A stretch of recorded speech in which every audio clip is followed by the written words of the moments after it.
Good afternoon, everybody. This afternoon session, we've been talking about adolescent, and we can all acknowledge that they're very important for the future and for enabling to achieve our sustainable development goals. And that's what in this panel we'll be hoping to achieve, so that we can brainstorm and see the best practices and how we go. So I'd like to, we'll first start off with the video. So let's all watch and see.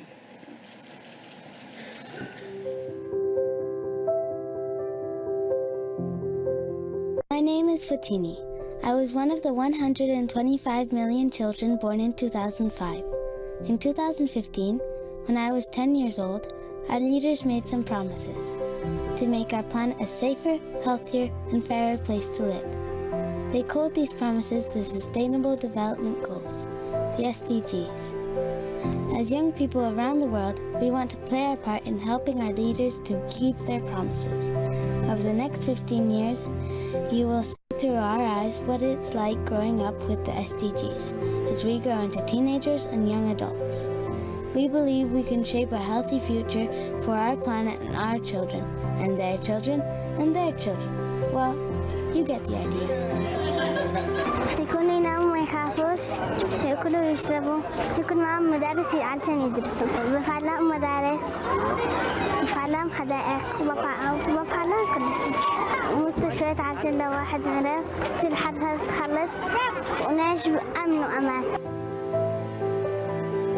Yo me llamo Jonathan, yo tengo 10 años y yo vivo en Cuatecas, México. Libertad para que recorrieran todo el mundo. Yo quisiera que los niños tuvieran libertad. Yo creo que ser más feliz, tener una buena salud, cuidarse los unos a los otros, no contaminar el medio ambiente. मेरा नाम साजा है। मैं 6 बजे भोर को उठता है, पानी लाने जाता है, पुलिस बनता है, चोर लोग को पकड़ेगा। मैं शक्ति बोलने वाला है, मेरा ताकत बच्चों को बचाने। I'd like to be a politician and change the world. I would change the way people see each other, and because many people, if they see someone different than them, they don't respect them like they would respect someone that they made themselves. I wish for children to understand there are other people that don't have the things that they have. Kita kena punya kandungan dua lama kena bocin utama ngadot dan ekokil ni dan berkemar. Kadang dah gua apa dan ekokil marah bani. Macam kali so sudan dari alkom cuma cuman gitu.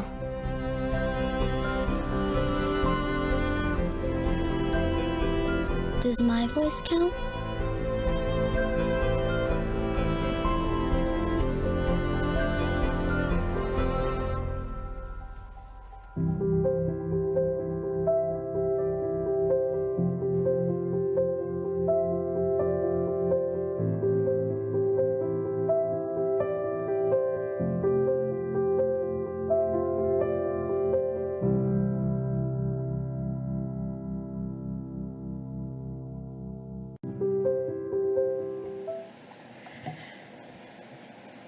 Good afternoon, everyone. And after watching that wonderful video of 10-year-olds telling us what they would like the world to be like, I was just wondering if all of you can think back and remember when you were 10 years old. And definitely, it's a time of exploration and adventure. And I think it was Jonathan in the first session who said he identified with the Power Rangers and solving problems and being formidable. And I think for me, it was very much, climbing a lot of trees and reading actually Nancy Drew and the Famous Five, which will help date me there.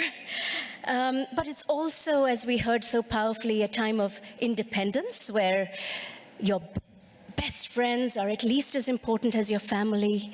And at the same time, with this independence, there's the need for protection, because the challenges and the problems that children face and adolescents face as they start, as we saw in the video, are quite complex, and the protection and security required is critical. And we've heard the heartbreaking numbers of young adolescents and mental health and suicide being one of the main challenges, in a way that because they don't have the resources to cope. A second question is, do all young voices count? Yes, it's cute to watch those videos, but all the 10-year-olds in the world are equal inhabitants with us in the world, and we cannot understand the world without understanding everyone who lives in it, really. It's a unique, valid perspective. But it is more difficult for some voices to be heard than others. And we've heard challenges of travel before. And one of our panelists isn't here today, a young woman, Amani Abawit from Palestine. And I remember when we first met Amani, she had this story about how she always loved to run. But she found that she couldn't do this because culturally and from a security perspective, it just wasn't the done thing for young girls or young women to run down the road. And so she then talked about how a group of them got together and formed a community of runners, and now she can run. And we hope that soon she can fly and attend meetings like this too. And then finally, to just say, leave no one behind is a central commitment of the SDGs. Can we make that happen?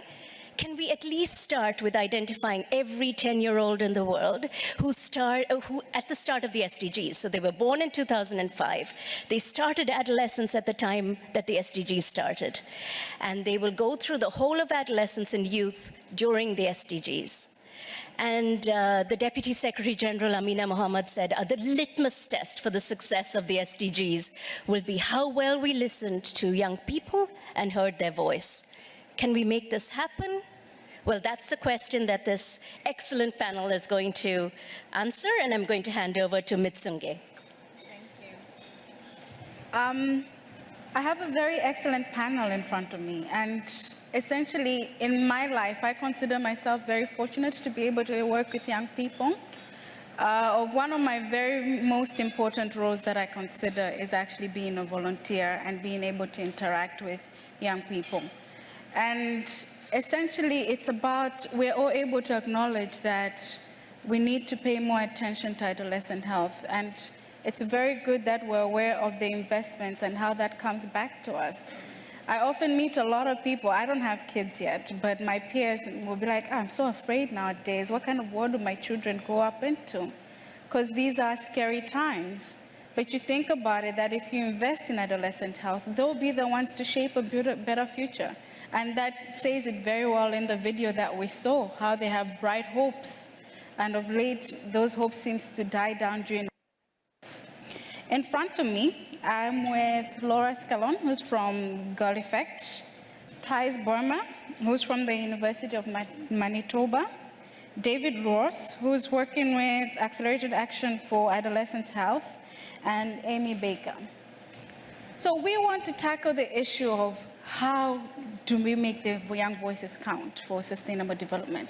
But for the voices to count, we first of all have to be able to reach them. Because it's just not about counting how many adolescents there are. We need to be able to listen. We've already heard that in session over session, that the young people actually do know what they want and they have a voice. That the approach, some of the approaches that have been taken in terms of I know it all, or I know what's best, doesn't necessarily work. It doesn't work at all.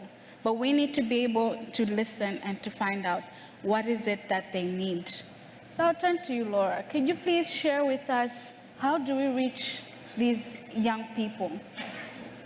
It's a really tough challenge. So I think marginalised adolescents are probably the hardest to reach demographic in the world, particularly girls. But I think the most important point to recognise is if we want to reach these people, it's not just about physical proximity. So it's not just about accessing the conflict zones or the refugee camps or driving in 4x4s for hours into sub-Saharan communities. The most important aspect of reach, and the one that's probably the most overlooked, is emotional reach. So too often it's adult strangers walking into communities uninvited, often asking quite intrusive and intimidating questions, and then sharing information in quite confusing ways. And that, for a young person living in a community, in a marginalised community, is a very intimidating experience, and that's not going to create meaningful change. So if we're going to create impact, we need to think about how we create emotional reach. At Girl Effect, we've designed a solution that overcomes this. So we have a solution that allows us instant physical access to these hard-to-reach communities, and it does it in a way that's really, really meaningful. And our solution is called Technology-Enabled Girl Ambassadors. What we do, it's born out of the insight that an adolescent girl is far more likely to open up and speak comfortably and candidly to another girl like her who understands what it's like to grow up in a community like hers. So the way that TAGA works is we recruit adolescent girls living in poverty from the communities that we want to understand, and we capacity build them over 3 months to become qualified researchers. We then arm them with technology that we've designed just for them. It's mobile-based technology. It's designed for them to accommodate things like their low literacy, so they communicate to us largely via emojis, for example. Then they're ready to go as and when we and our external partners have research needs. We virtually deploy surveys to them. They enter the communities and they conduct research for us. Now, TAGA has proven time and time again that not only does it negate the expensive and often intimidating need for our physical presence, but it gets more authentic insight because we're creating a comfortable dynamic for adults to open up and speak candidly. When we first thought about designing TAGA, it was quite a radical concept. We were considering giving girls living in poverty smartphones, and there were lots of safety concerns surrounding that. So we put safety at the heart of everything we did, from design to development. It influenced every single decision we made. So as a result, TAGA houses over 40 safety features.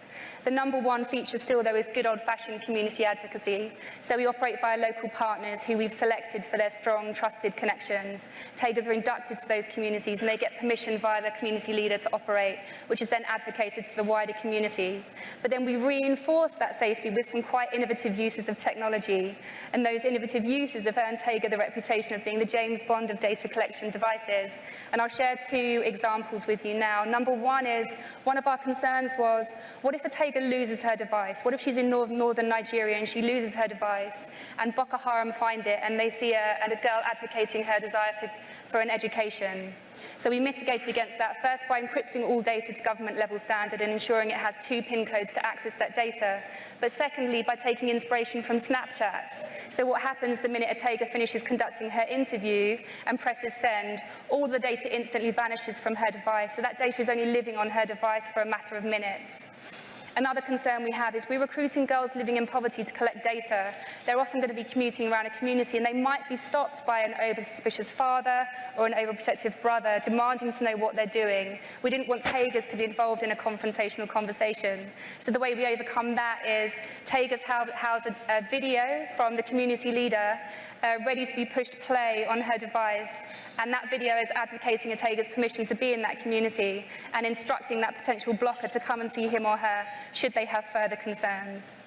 The other doubt we had when we were designing TAGA is, do adolescent girls living in poverty have the power to collect robust, authentic data?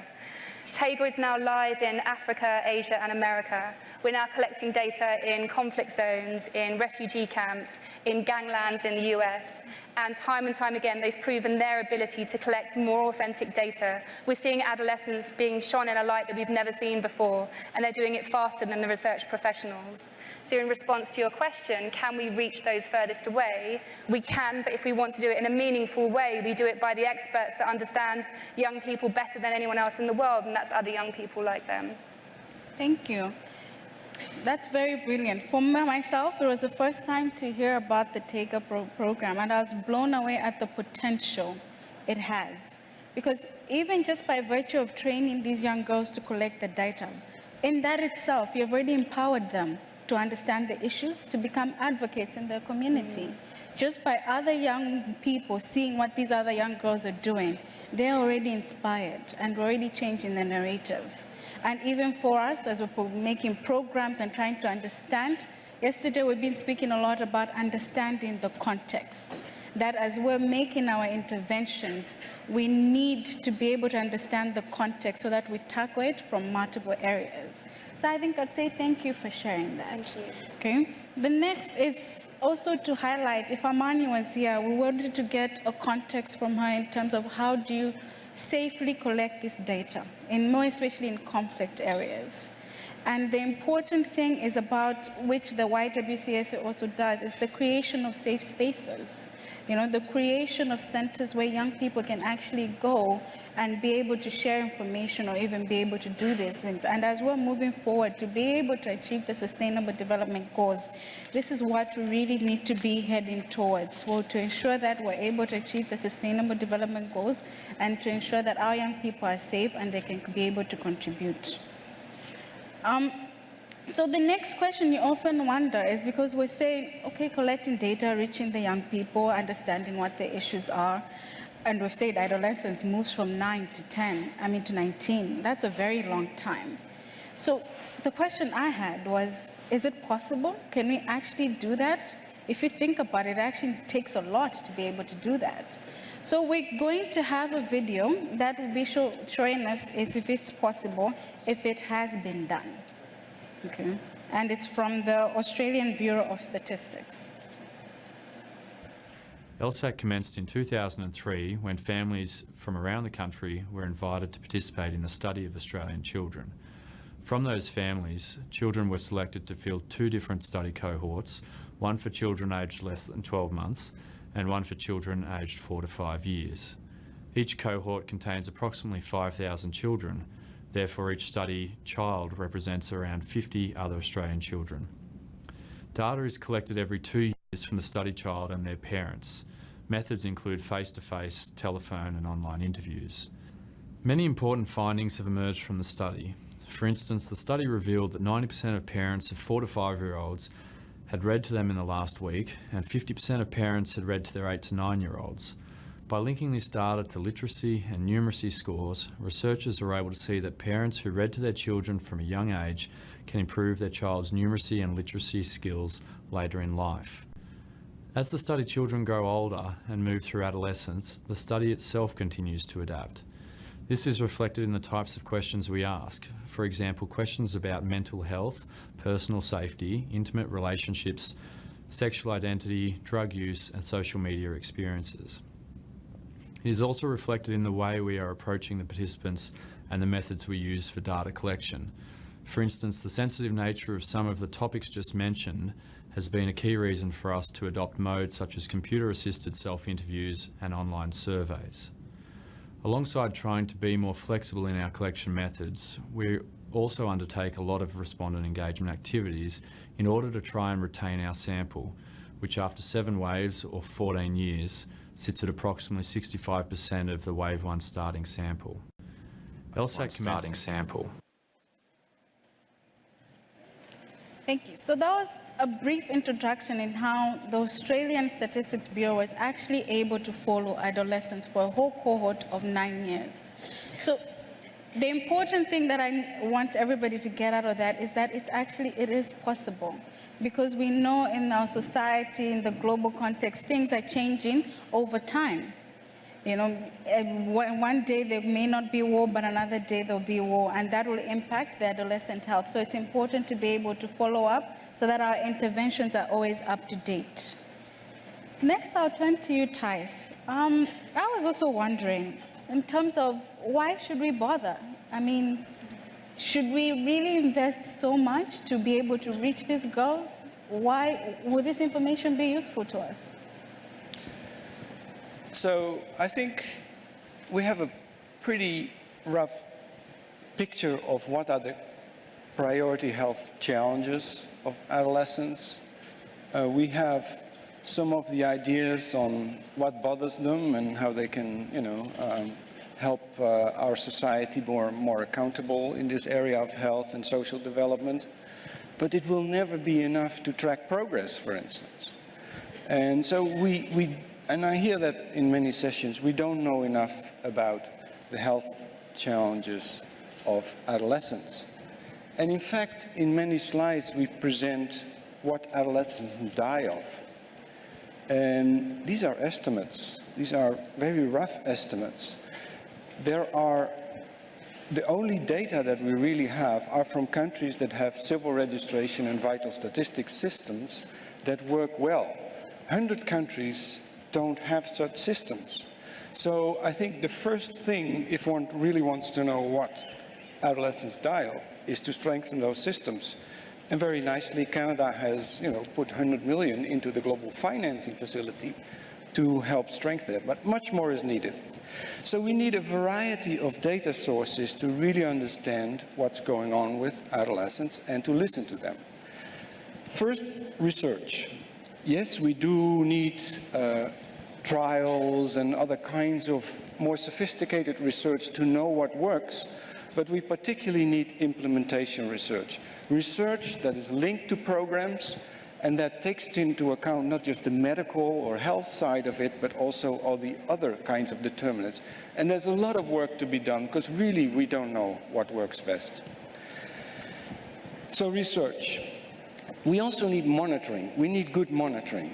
And for many of us, good monitoring means a set of indicators. And we've seen indicators. But let's not spend too much time on indicators, because we have too many indicator meetings and we measure too little.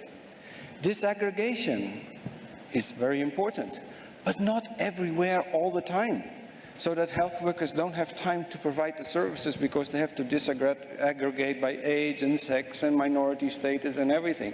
No, we've got to be smart. So some indicators are needed, but not everywhere all the time. Then we need innovations. And we had a very nice example yesterday, U-Report. I think that is a great initiative, and it's a tool to have the voices heard of those who are the target population of programs and influence policymakers. And it doesn't need to be highly scientifically accurate, but it can make a change. We also need, as we just heard, longitudinal data, because only that kind of information can tell us about transitions and provide us a life course perspective. Doing things right when you're 10 or 11 or 12 years old might not benefit you so much right then, but 10 years later or later in life. So longitudinal designs are important, like the one we just heard from Australia, but also things like Young Voices Count, something where massive numbers of adolescents, and I think in WHO there's this idea of 10-year-olds, let's follow them, let's create a platform. And I think in countries that could make a huge impact. If there was a platform for young voices to be heard in terms of health and social development, starting in 2015, oh no, that's already passed, but they were 10 in 2015, they'll be 25 in 2030. So that kind of opportunities, I think, need to be created. And then there's big data. So big data, many phones are there, many adolescents have phones. One can learn from what keeps them busy and what are the issues there. So this kind of big data analytics is something that I think will also help us, but it's just one of many sources. My last point, I think, with all of this information, we must make special efforts to listen to the voices of those who are disadvantaged. So any kind of information needs to pay special attention and means special investments around minorities, around the poorest, around young sex workers. All these minority populations must get a special effort, because you're only sure that you're inclusive when you can prove that their voice is heard. Thank you. Thank you. Important messages there. More especially, what I took from it especially is we need to listen to the voices. Okay. We have been talking a lot about the importance of data. Data is important for advocacy, for feeding into the program, and even for ensuring that the investments for adolescent health. But as is rightly said, sometimes we get lost in the numbers. We forget in the technical things, which I can't even explain most of the statistics. But it's important to just balance it out and be able to know. David, I was most curious in terms of, we are now in the Sustainable Development Goals. We've moved from the MDGs. We've already been talking about in terms of investments. There's not much money there, and we're talking about a lot of the need for information, the information gap that's there. I mean, where are we? How do we balance it moving forward? Are we concentrating more on data? Are we concentrating on what we know already? Do we know enough to be able to act now? Yeah, so in preparing the global AHA, Accelerated Action for the Health of Adolescents document that we launched yesterday, we reviewed all the WHO recommendations for adolescent health and were pleasantly surprised to find that there were lots and lots and lots of recommendations which were applicable to adolescent health. And in order to get a WHO recommendation, you have to go through a pretty rigorous process. Some would say painful, I might say painful, but not on the stage, in order to be able to come up with a recommendation. So while we would love to know more, and Tis is absolutely right that there's a huge research agenda in adolescent health, we do know enough to act now. It's not perfect and it's not complete, but there's plenty there that we know what to do. And the Global AHA does help countries, we hope, with not only what to do, so what are the particular interventions that have been shown to be effective, but also how to do it. Because you may have a very good intervention which has been shown in a nice randomized controlled trial to work, but you still have to be able to apply that within a real-life program. And so what's special about programming for adolescents? Another issue that we struggled with for quite a lot of time in thinking about the global AHA was there some core package of interventions and then optional package of interventions that one ought to do everywhere and some that you might only do some places?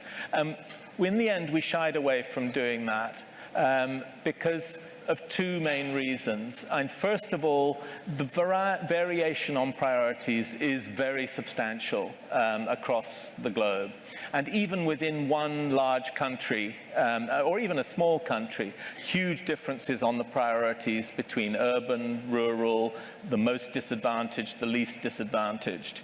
So that was one reason. That we thought the context is absolutely critical, that countries need to go through this process of looking at their needs assessment, their landscape analysis of what is happening, and then come up with priorities. But also because you need to have the right people at the table in order to generate ownership in that country. When I was living in Sierra Leone many years ago, sitting in a village one day, something came up on the radio from WHO. And I said, asked the villagers, well, who's WHO? Do you know anything about WHO? And they said, yes, it's that white man with a beard sitting in Geneva. So I guess I need to grow the beard. But that is not going to, so WHO can help countries to come up with priorities, but the country has to set their own priorities, has to have the people who are going to live with the decision there at the table to look at the data, to think, to hear the voices of their young people, and to then make their decisions.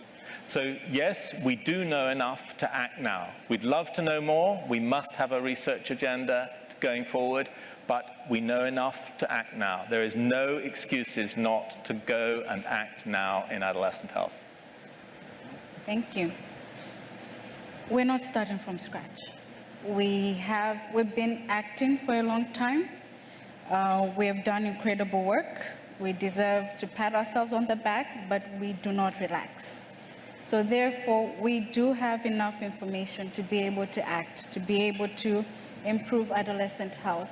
And as you've correctly said, the context is important, being able to, for countries to be able to ascertain their priorities and to be able to see how best there is that they'll go about it. But for countries to be able to do that, it's very important to have a political commitment to it. How do we achieve this, Amy? Because to think about it, even if we're talking now about adolescents, if we start with a child that's 10, most governments, some presidents would have been re-elected, governments will not last that long. So how do we sustain this political commitment on adolescent health? Thank you. For anyone who hasn't been up here yourselves, not only do you have a huge headshot of yourself right in front of you, but there's also a clock. So it's a combination of intimidation and mesmerization, and it means I will stick to my 4 points. The first one is really thinking about what constitutes political commitment, and I think there's 3 aspects to that. The first is endorsement of an agenda. So on a global level, the Sustainable Development Goals or the global strategy are key examples of that. It needs active involvement, and that means putting money behind it. It means pushing thinking on an issue. For Canada, on a national level, the $650 million we contributed to sexual and reproductive health and rights recently is an example of that. And thirdly, it involves leadership, convening, engaging. At a community level, you could think about a community leader ensuring that adolescents have a role in community meetings, for example. This has to be done by those who have authority. That authority can be global authority, it can be country-level authority, it can be community-level authority. My second point, though, is that political commitment needs to be sustained. It's not a moment in time. It's not something that you announce and move on, but it's also not self-sustaining. Leaders and politicians, those with authority, they need to and they want to see that their commitment matters, that it achieves results, and that people actually care about the commitment they've made. And it needs to, as you say, outlast individuals. So the question facing us today, one of the questions facing us today is how we sustain political commitment to the global strategy and the Sustainable Development Goals. And that brings me to my third point, already on number 3. Which is the opportunity to build on the momentum from the Sustainable Development Goals, and also the urgency that this 10-year-old cohort from 2015 brings to us. By 2025, they'll be young adults, and we cannot wait that long to include them in these conversations. Their voices need to be listened to. They need to be part of building policies and programs that work for adolescents, that are influenced by and designed by adolescents. This is who will hold us to account in our communities, in countries, and globally, and this is who will make sure that political commitment is sustained. Diversity of youth voices like those we've heard over the last day and a half are a powerful tool, but they can't do it alone and they can't do it without our support. Which brings me to the final point, which I'll spend a little bit more time on, and that is that government needs to enable youth voice, and we need to do it at all levels, and we need to do this systematically so that it lasts. There are at least 4 things that we can do that Canada is trying to do. The first one is ensuring that authorities endorse youth participation, that we bring them to the table if they're not there. On our global boards, in our networks, youth participation needs to become our reflex. They need a seat at the table. We don't want them having to wear comfortable clothes and find a seat on the floor. We want them at the table with us, and it's our responsibility to get them there. Second, we need to actively address the barriers to youth participation, and those aren't just immediate ones. These are the longer-term barriers: access to health services and information, to education, to protection, and ensuring that youth are supported to make their own choices and decisions, and we need to put our money behind that. Thirdly, it's not only opportunities for youth to engage, we need to listen to them when they do. We heard yesterday about Prime Minister Trudeau launching a Youth Advisory Council so that we can hear at the highest levels in the Canadian government what young Canadians have to say and support their leadership as the embodiment of that political commitment. And finally, we have to measure how we are doing this. We need to invest in the evidence and data that show we are responding to the needs of adolescents, but also show that we are supporting their empowerment and their choices, and that we are enabling them to participate and to show leadership. If we do even these 4 things, then the 11 and 12-year-olds telling us what they want to do, what they need from us, won't be sitting on this stage in 5 years' time asking us to listen to them. They will instead be ensuring that we collectively meet the ambition of the SDGs. They will be, and rightfully so, holding us to account. Thank you. Thank you.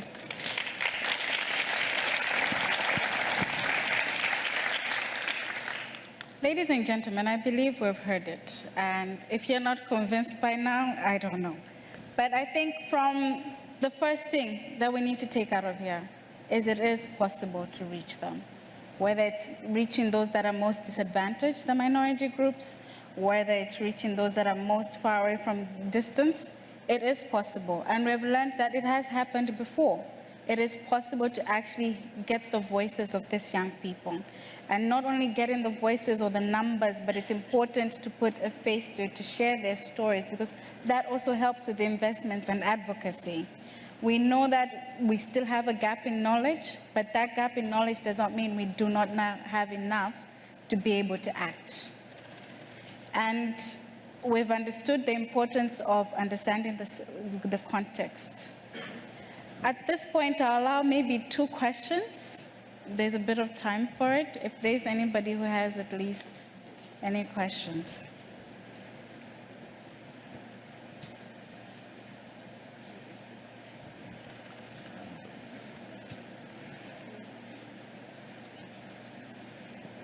Stand up. Okay, I have one over there. Hi, thank you so much. Just a quick one. My name is Takale Tai from the Adolescent Youth Constituency under PMNCH. I wanted to know from any one of the panelists, maybe from Girl Effect, what your opinion is, because I feel like it's great that we can get voices from adolescents, but what do we do beyond just getting their voices? That has been the greatest challenge, because at the end of the day, it's changing their lives and making a difference and impact in their lives and nurturing them and ensuring that their potential is fulfilled and they survive and thrive. So what do we do beyond just getting their voices and actually changing their lives on the ground? We have similar concerns. So we think too often we conduct research and we understand what youths want, but that research is not acted upon. So at Girl Effect, we consider how we can increase propensity to act. So first off, by having adolescents ask the questions, we get better responses, so more authentic understanding. But the way that Tega works is we actually overcome a gripe we have with research. So you'll be familiar with this. You'll conduct research, and the output of that research will be a 100-page Word document that's often not revealing anything new or anything interesting. With Tega data, we collect films and we collect videos. And we believe those videos give us a much more vivid and emotive understanding of who those youths are, allowing us to design better, more meaningful programs. But not only that, these films allow the program creators, often the people in the headquarters of the INGOs, to see the faces and hear the voices of the people they need to understand, often for the first time ever, above and beyond reading words about these people. So we think these films and these videos allow far more powerful, effective solutions to be designed for young people. So that's one way that we're attacking, making sure that the research that we get is driven into real-world action. All right, thank you. I'd like to say thank you to our panelists. Before I call Alistair to sum up, I'd give a chance to the panelists. If there's one word or one sentence you want to leave the audience with, please share. Starting with you, David. So there's enough evidence out there that things can work. We're just not doing enough of it. Let's get on and do it. I don't want to contradict you, David. I think it's very worthwhile to invest in information that's better and more targeted and shows us where, one gets the biggest bang for the buck. Because adolescent health is one of many areas for the same money. So information helps. And I think the developments here around Young Voices Count and innovations are leading society. And I think this voice in response to it will be heard if it's linked to the media, if it's linked to Parliament and so on. So I think there's huge potential in the avenue, I think, that this gathering breathes. Amy, one sentence? I'm going to be very Canadian and say I agree with both of them. I think we do need exactly what you're saying, but we also need to act. We need to get out there. We need to stop just talking and do both at the same time. Thanks. I mean, it's an obvious point, but let's just not view young people as the recipients of the programs. Actually, they're the solution as well as the recipients. Mine would be let's walk the talk. At this point, let me invite Alistair to please sum up for us. Good afternoon, everybody. And just to say thank you very much to the organisers of this excellent meeting. I think it's been fantastic. The 2 days have taught me a lot, but also really inspired me. From this conference, we've heard from young people that it is they that know their realities and that they're well placed to offer solutions. We've heard from young people that they have an inherent power and value, but what they need is a platform and a safe space to tell us what it's like growing up through the SDGs.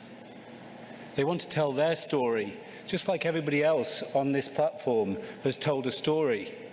We should owe it to them to be able to tell a story as well, and to add their voice to the numbers. And whilst Thies is right, and he's absolutely right, not only because he used to be my boss, but actually we do need to invest in getting better numbers. And we add that the voice of young people. There is also a great value in plugging these voices into a more enriched local, national and global conversation. And it's that we're going to really gain the full value from these voices. And it will result in a generation of global citizens that have responsibility for each other and for leaving no one behind. We acknowledge that there will be obstacles in the way, and we will highlight those obstacles and we will collectively get round those obstacles.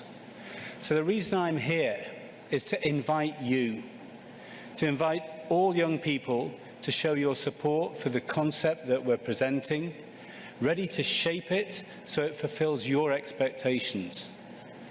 We also want to bring people together, including young people, to build this platform, to join the dots with existing initiatives and with relevant institutions. We've heard some great presentations by UNICEF, UNFPA, NGOs.